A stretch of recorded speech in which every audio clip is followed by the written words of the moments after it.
on Zoom. And I have to say, there was a moment over the weekend where I thought, I might have to do it again, because you'll have seen the briefings, the protocol, discussions have been going forward, and it's been briefed over the weekend that the protocol was going to be signed off on Tuesday, which would have meant that just about now, the Prime Minister would be making a statement in the House of Commons, and I would be happy to be back there with him responding to it. So I'm very glad, for the time being, that the protocol hasn't quite been signed off, so I can be here with you. And it is fantastic to be here. I have to say, when I'm asked to come to an NFU event, I never actually imagined a venue quite like this. In my head, I've got to roll in fields in Yorkshire, or perhaps your farm, Minette, beautiful farm in beautiful countryside. But you know, here we are in Birmingham, and take it from me, the local bull ring isn't quite what you might think. But as it happens, there are farms here. Of course there are. This is Britain. Even in the most built-up part of our country, you're never far from a farm. I was on one this morning in Solihull with Rupert, an NFU member, naturally. Yes, I was wearing my boots and my bomber jacket on the farm, as I was when I came to your farm. It actually took me back because it's a little known fact that my first job, when I was about 14-year-old, was on a farm, because I lived on the Surrey-Kent border. That's a particularly sophisticated job. I was allocated to pick up stones in a field, which was about 50p. But it was a farm, it was my first job. But I spoke to Rupert in Solihull on his farm this morning. He grows cereal crops and tends to a herd of beef cattle. So he's got a mixed farm. And we chatted this morning, and amongst the things that he said to me, he told me, was that it sometimes feels like farmers aren't listened to. And I thought about that because I talk a lot about respect. Now, that's not something you can tax or regulate, but it's a value that shapes how we see the world, how we feel about our country. I think it's really important. I saw this with Dad. He was a toolmaker. He worked in a factory all his life. And he always felt that people looked down on him, didn't respect him and what he did. My sister's a care worker, as it happens.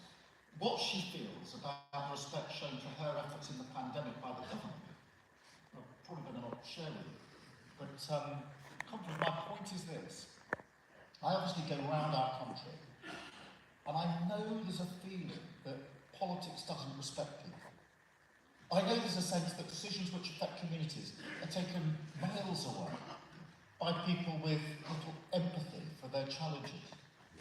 That somehow politics is done to people, not with them.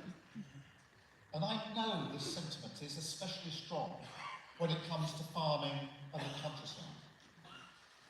So let me start by acknowledging Labour's role in that. It's not deliberate. We do care deeply about the countryside. But if we face facts, I think all too often, when I reflect on the Labour Party, we've come across as the party of urban Britain, only mentioning the countryside to say what we can't do, not what we can do. So if I only get one message across today, let it be this. This is a different Labour Party. I won't bore you with all the details, but over the last 3 years since I've been leader, I've had an intense focus on changing our party. And we've changed our party from top to bottom. A party that's fit to serve, compassionate and competent, that aspires to govern for every corner. Yes, that seeks a new relationship with the country. And that has to be a relationship based on respect, on genuine partnership.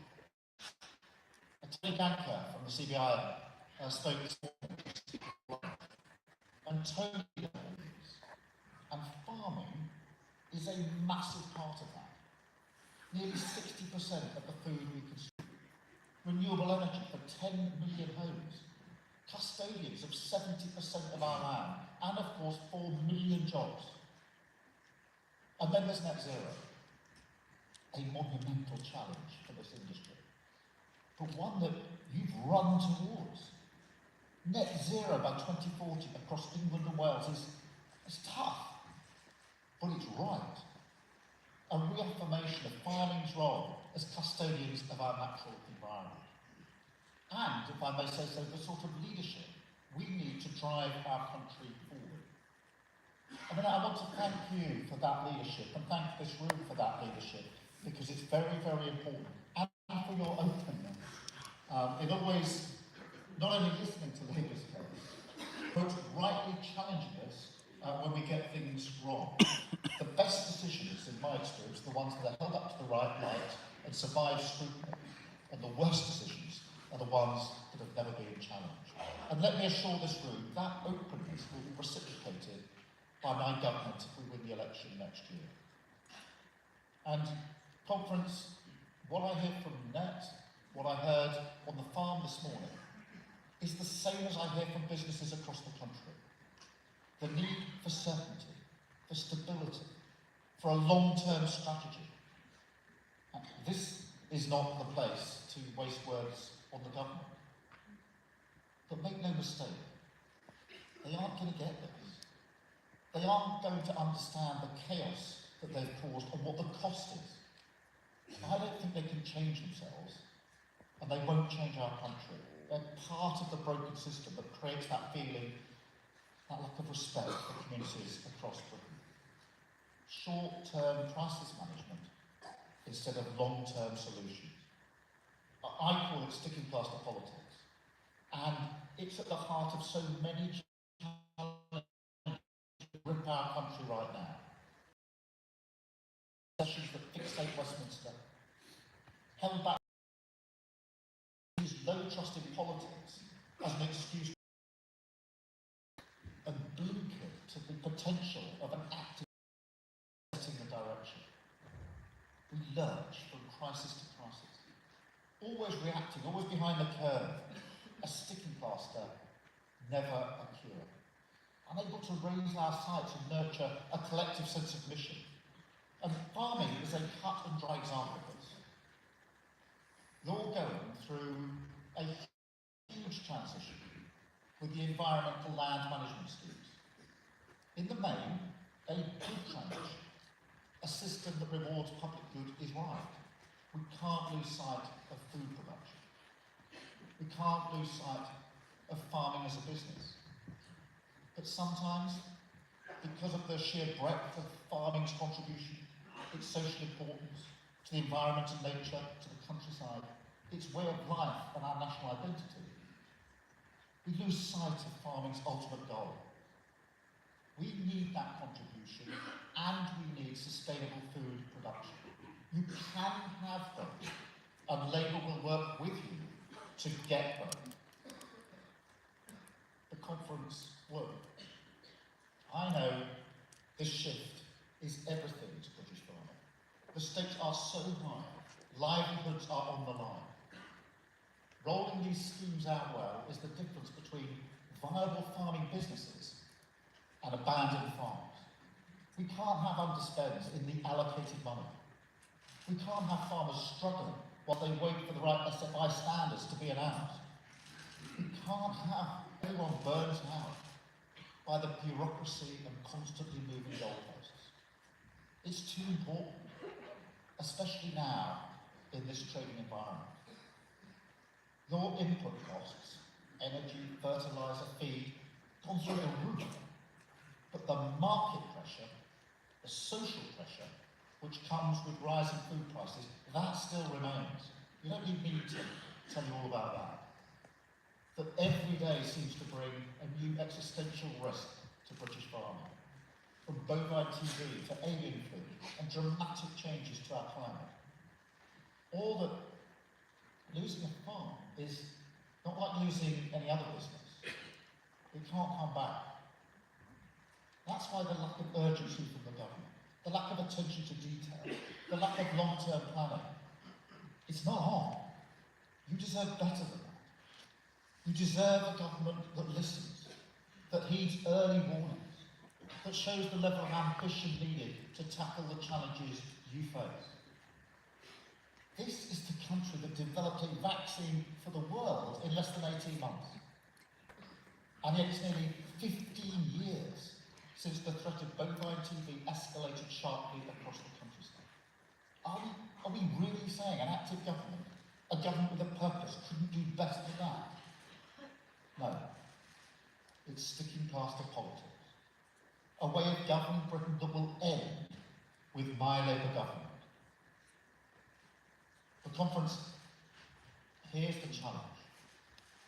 Any responsible incoming government must take seriously the need for certainty. The short-term attention spans in Westminster, I see them every day. They're part of the problem. But the world did change when Russian tanks rolled into Ukraine last year. And the war hasn't stopped. As you may have seen, I went to Ukraine last week. Flew to the border with Poland. From there, you get a train, 12 hours on a train into Kier. And that took me through vast swathes of Ukrainian countryside and farming lands, and I could see for myself the impact that this awful conflict is having on the farmers and on their land there. I had the privilege of meeting President Zelensky and being able to say to him face to face that the support for Ukraine in the United Kingdom is genuinely united. There will not be a political divide. And that should there be a change of government at the next election next year, the support will remain the same. But the part of the trip that really struck me most was going to the outskirts of Kier, where I went to some of the neighbourhoods that were most impacted in the early days of the conflict. And I'd seen before some of the images, you probably have seen them, of civilians blindfolded with their hands tied behind their backs and shot in the head. I went to talk to the people who had gathered those bodies up on the roads that I walked down with them, their friends, their brothers and sisters, their community. They were left to retrieve all those bodies and put them into a mass grave which they dug in the church that I was standing in with them on Thursday of last week. And it was important, it was certainly humbling, and their sense, whether it's farming or the railways, that every day they will go back to work, they will not be defeated. If the railways are going to get bombed, they're going to rebuild them and get the trains running again. That courage and resilience was absolutely incredible to see, and it really brought home to me yet again just how awful that conflict is. And so I'm very pleased that the solidarity this conference has shown in the face of the consequences is inspiring. The solidarity, I think, that shows the best of our nation, standing shoulder to shoulder with farmers who now till on the front line of freedom. But the world did change just under a year ago, and the consequences have to be managed. So on environmental land management, I say it's the right direction, and there's no point overturning the apple cart, but where there are problems, we will work with the NFU. We will work with everyone who wants to see the rural environment well managed. We will fix them. That's partnership. Equally, the principles that drive the ROC review into tenant farming are sound. Nothing shows the value of certainty more clearly than this. Tenant farmers need a fair deal. They need to know their futures are secure. And look, I want to see more solar farms across the countryside. We've got high hopes for solar energy in our Green Prosperity Plan. There'll be opportunities for farmers, opportunities for rural growth, cheaper bills, and in the long term, real energy independence. But we can't do it by taking advantage of tenant farmers, farmers producing good British food on carefully maintained fertile land.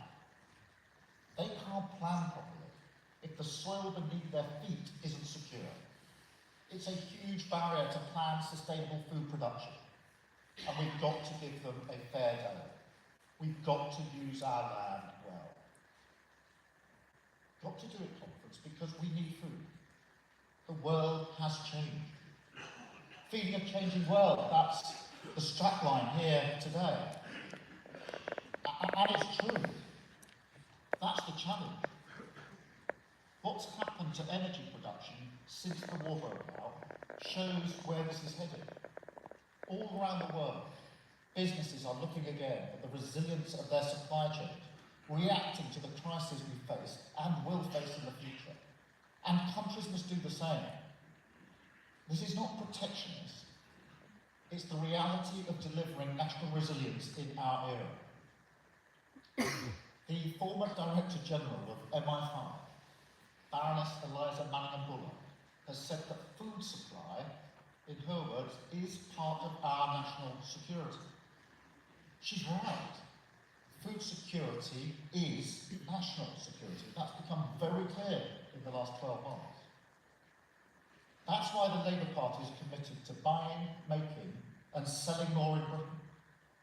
We've committed to reforming public procurement, using it sensibly and carefully to build up our sovereign communities in key industries. It's a crucial aspect of our industrial strategy, our partnership, our plan for national resilience. And seasonal, sustainable, British-grown food is a key part of it. So the next Labour government will commit to this. 50% of all food purchased by the public sector will be food that's locally produced and sustainable. By the way, that's £1.2 billion of public money spent on quality food that is genuinely better for people's health. A clear-cut target for every year that we're in government. And look, 50% is just the minimum. We'll do everything to go beyond it. We will buy more cereals, more oilseed rape, more strawberries, more beef, more British apples. And we will open up new opportunities to export them as well. Conference, there are 3 further areas where Labour will combine certainty with change. And trade is the first. Look, it's been obvious for a long time that the Conservative Party has given up on farmers. That trade deal with Australia, a win-win deal, they called it. But look, it's certainly a deal like no other. More than a £300 million hit to British food and farming. And there's at least one Tory MP, she's still boasting about it.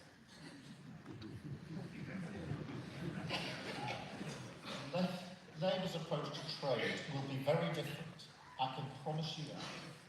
We want to remove barriers to export, protect high British standards, not water them down. Understand that in trade, distance matters. Everything in trade is up for negotiation. You can't make cast iron guarantees. But we are going to talk to our friends in the European Union, and we are going to seek a better trading relationship for British farming. We're going to talk to them about a new veterinary agreement for agri-products. And not just in Northern Ireland, not just to fix the protocol, but for the whole of the United Kingdom. The conference, just being serious about growth, means we have to have a plan for trade, but also a plan to deal with the basic lack of people. This is the second area where partnership with Labour will seek change. A tight labour market is crippling whole sectors of our economy at the moment. And I know that farming has been hit hard. I mean, what's happening to pig farming is absolutely shocking. And Labour would not ignore that. We won't allow a situation where temporary shortages gum up an entire supply chain. That's anti-growth, it's anti-business, and it's anti-farming.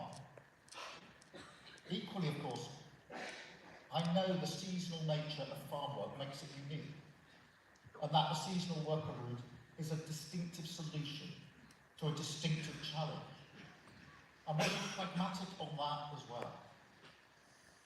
But I also have to say, the reality is, the era of abundant cheap labour is over. That's not about Brexit. It's a practical challenge we're going to have to work through and solve together. Trust me, all around the world, businesses are waking up to the fact we live in a totally new era for labour. The world has changed. But it can be good for our economy and good for farming if it's managed well. So any movement in our points-based migration system must come alongside a plan, a shared undertaking, an understanding to move forward to a different model. Because over time, our goal must be to help the British economy off its immigration dependency, to improve paying conditions where we can, work together to get the technological innovation we need deployed in our fields, and carefully move towards a new, more resilient model for British farming. A model where you're not nervously waiting each year to see if you have the staff, and where whoever's in power, you're less dependent on the Home Office to stop food rotting in your fields. The conference, let me tell you one thing I won't accept. That rural communities should be blighted by crime that routinely goes unpunished. And this is the third area where we'll offer change, where Labour always offers change: public services. Nobody should be waiting over an hour and a half for an ambulance. Nobody should get burned time and again with no prosecutions. Nobody should be comfortable that mental health support is scarcely available. And with all these problems, I know there are subtle differences that make them even more worrying in rural communities. You know, if the NHS is telling heart attack patients to get a taxi, as they are in parts of our country, that's a lot scarier if you live in the countryside. If your village has an antisocial behaviour problem, or a fly tipping problem, or an off-road biking problem, and the only police officers around are in a station or custody scene miles away filing an arrest, off the street for hours, that's a unique problem. And if you're facing poor mental health because of stress and anxiety, which we know is a hidden challenge for many, many farmers, and there's a 2-year waiting list for treatment, that will harm rural communities. Conference, the truth is, some of this comes back to people as well. So we have a plan, fully costed. In the NHS, we'll get more doctors, more nurses, more health visitors delivering care in your community. And in crime, we'll get 13,000 more police into our towns and villages, more police on countryside streets. And we'll also have thousands more well-trained mental health staff, which means we can guarantee treatment for everyone who needs it within a month. But on public services, it isn't just enough to have more people. We also need to reform how we work. We need our healthcare to be delivered where people are, not just in hospitals. We need our police to be visible, trusted, earning the respect of those they serve. We need our mental health services to understand the individual challenges we each face. Challenges that are different in the countryside. All of this requires reform. All of this requires a different approach. One that is designed from the start with respect for the challenges of the countryside. That's why dialogue and partnership are so important. On every area, on public services and our economy, we need to show we're listening to the distinctive concerns of rural communities. Work every day to build that relationship of respect. I am so grateful to the respect the NFU has shown me, inviting me here every year. It gives me the chance to show how important service to all our country is for my Labour Party. Because the challenges the countryside faces, that farming faces, we need to take them on together. That's why we're ready to listen, ready to partner, ready to serve a fairer, greener, more dynamic future for British farming. Certainty and change, stability and success, environmental stewardship and sustainable food production. You can have both. It's what Labour will offer, what real national resilience looks like. And I look forward to working with you to secure it. Thank you so much, Conference.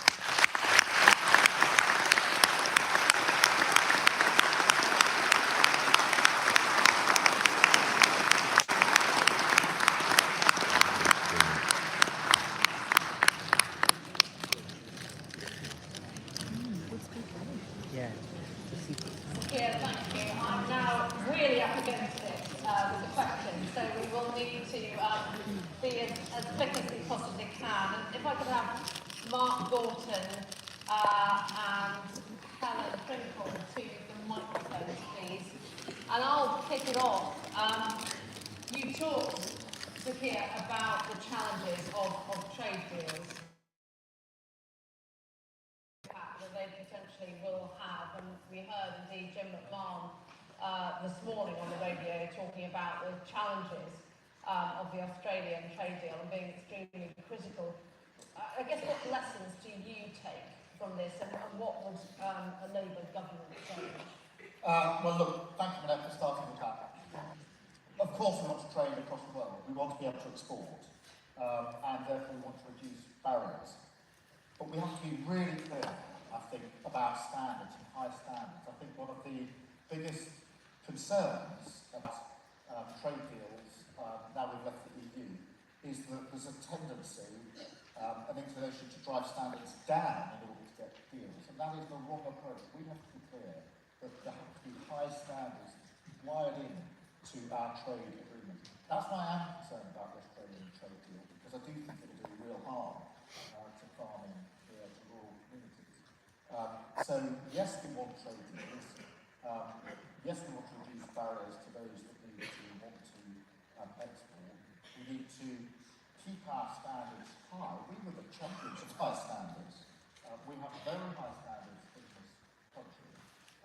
And we need to also recognise, as I said in my speech, that when it comes to trade, particularly trade that involves farming, etc., distance matters. We trade more with our nearer neighbours than we do with distant neighbours, and therefore we need high standards and a decent deal. And that's why we do not accept that the deal we've got, the Brexit deal we've got, at the moment is good enough. And we will improve upon that and improve farming. Thank you. Mark Gorton. Thank you, Manette. Good afternoon, Sir Kier. I'd like to talk to you about, or ask you about Labour. Not specifically your sort of Labour, but Labour as in boots on the ground.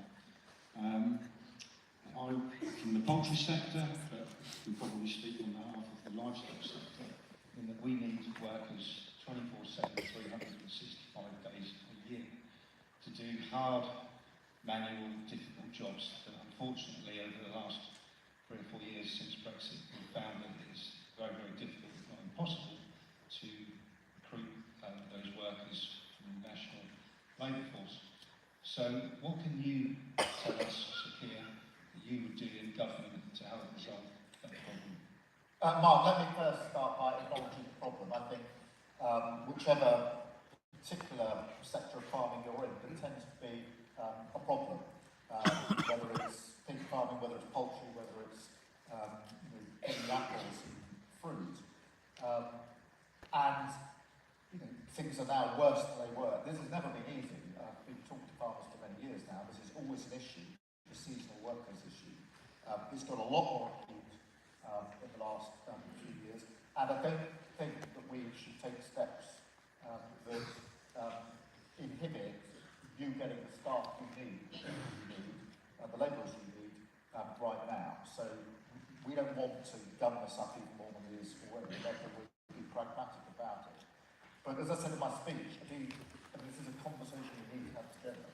I think the days of cheap labour in the way that we have had for many years are probably over for a whole bunch of reasons.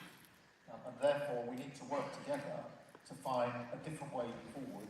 I'm a great believer in technology. I know technology takes time, and therefore we've got to do this on a gradual basis. So, a practical, pragmatic approach now, which ensures that farming communities get the labour they need now. And that's the sort of warm bath bit of it. But the hard bit is we are going to have to change as we go forward. And we need to work together to ensure that we bring about that change. Because I just don't see the model of labour operating in the future in the way that it has in the past. Thank you, Mark.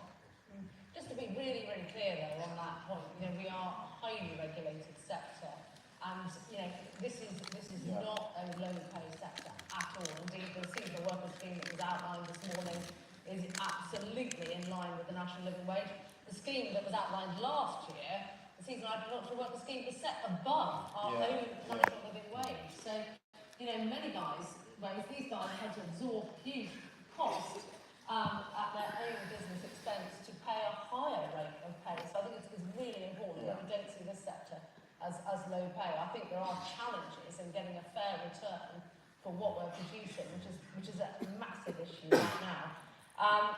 If I could have Andrew Broadley to the microphone and take Helen's question now. Helen. Thank you. Helen Drummond from NFU's Next Generation Forum.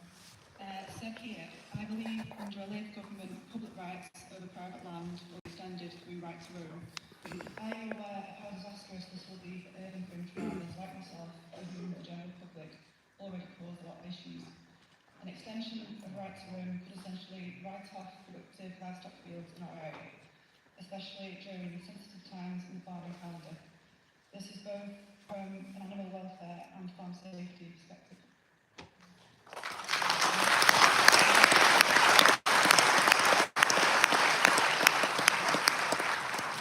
Helen, thank you for raising that, and I can see how important it is to everyone in the room. Look, I do believe in the right to roam, but we need to define what that means. It's got to come with rights and responsibilities, because we can't have a right to roam that tramples on the businesses of farmers.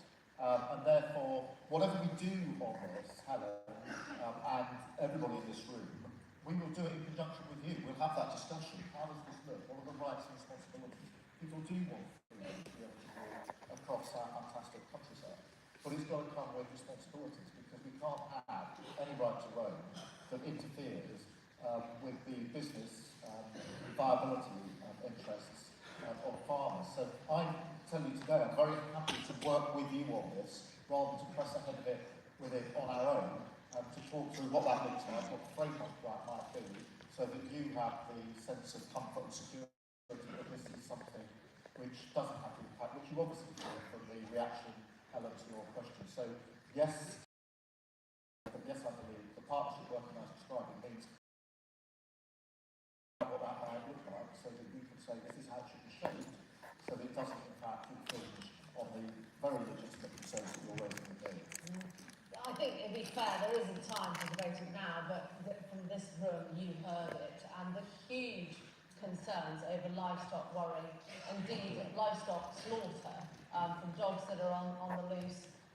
We have an incredible network of footpaths and bridleways that are actually unlike any other country in the world to allow people to access. But your point on doing it responsibly is going to be absolutely key. And for the environment, ground nesting birds and everything else. So you have the